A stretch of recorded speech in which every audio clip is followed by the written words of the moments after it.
Баршаңызға қайырлы күн.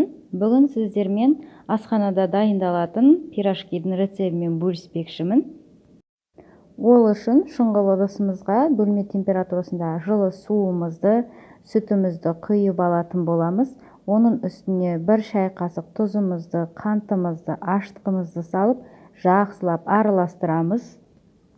Және де бөлме температурасындағы сары майымызды қосып жібереміз. Оны да жақсылап езіп араластырып алып, біртіндеп ұнымызды сала отырып, қамыр илейтін боламыз. Ұнымыздың барлығын бірден салып жібермеңіздер, әркімнің ұны әртүрлі болғандықтан біртіндеп сала отырып, мөлшерімен қамырымызды илеп алатын боламыз. Осындай жұмсақ қамыры шығуы қажет. Енді оның бетін жауып, 30 минутқа демалтып қоятын боламыз. Жылы жерге қойыңыздар. Мінекей бізде 30 минуттың шамасында уақыт өтті. Енді қолымызбен тағы да бір басып, 15 минутқа бетін жауып тағы да қойып алатын боламыз. Бұл пирожкидің ерекшелігі салмасында болып келеді. Өте керемет болып шығады дәмі. Отбасыларыңызға ұнайтынына сенімдімін. Сіздер де дайындап көріңіздер. Менің қазақша контентті каналымды қолдап, тіркеліп қоюды ұмытпаңыздар.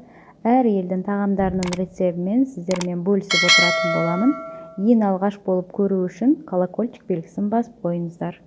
Қамырымыз көтерілім дегенше салмасын дайындап алыңыздар. Пиязымызды осылай жіңішкелеп турап алатын боламыз. Және де оны майға қуырып алатын боламыз.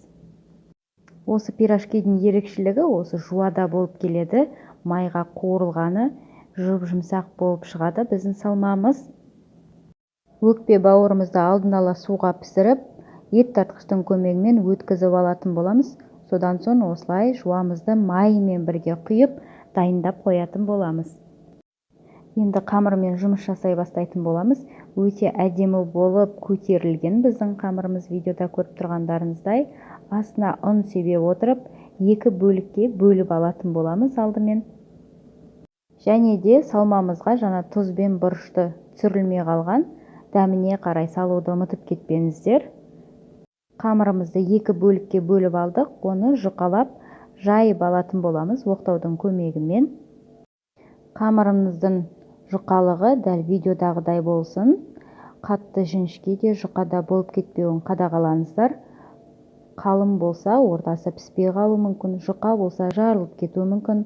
Сондықтан да мұқият қадағалап жайып алыңыздар. Және де осылай бірнеше бөлікке 4 бұрышты етіп кесіп алатын боламыз. Мен бұл пирожкиді асханада жеп көрген болатынмын. Сол адамдардан рецебін сұрап алғанмын. Сіздермен бөлісуді жөн көрдім. Салмасын 1 ас қасықтың көмегімен салып шығатын боламыз барлығына. Менімен бірге дайындап, видеомды соңына дейін көріңіздер. Және де бағалап кетуді ұмытпаңыздар. Мен үшін өте маңызды. Видеода жақсы түсіндіріліп көрсетілген, қарап шығыңыздар. Домалақ шарик тәріздес етіп, барлығын бір ортаға жинап алатын боламыз. Қорықпай жасай беріңіздер, жақсы болып пісіп шығатын болады. Қалың болып піспей қалама деген ойда болып едім. Жақсы пісіп шықты. Сіздерге тағы бір мәрте көрсетіп жатырмын, қалай орау керектігін. Дастарханға қойған кезде де қонақтарыңызға ұсынарда өте әдемілік беріп тұрады. Барлығын дайындап алғаннан соң бетін жауып 10 минутқа қойып алатын боламыз. Екінші қамырымызды дайындағанша біріншісі уже көтеріліп жақсы болып шығатын болады. Соны алдын ала майымызды қыздырғаннан соң салып пісіріп дайындап алатын боламыз. Видеода көріп тұрғандарыңыздай шарик тәріздес болып жақсы көтерілген. Бетін жауып қоюды ұмытпаңыздар алдын ала.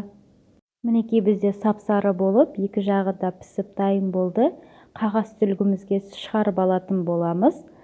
Осымен бүгінгі дайындаған асханадағыдай пирожкиіміз дайын болды.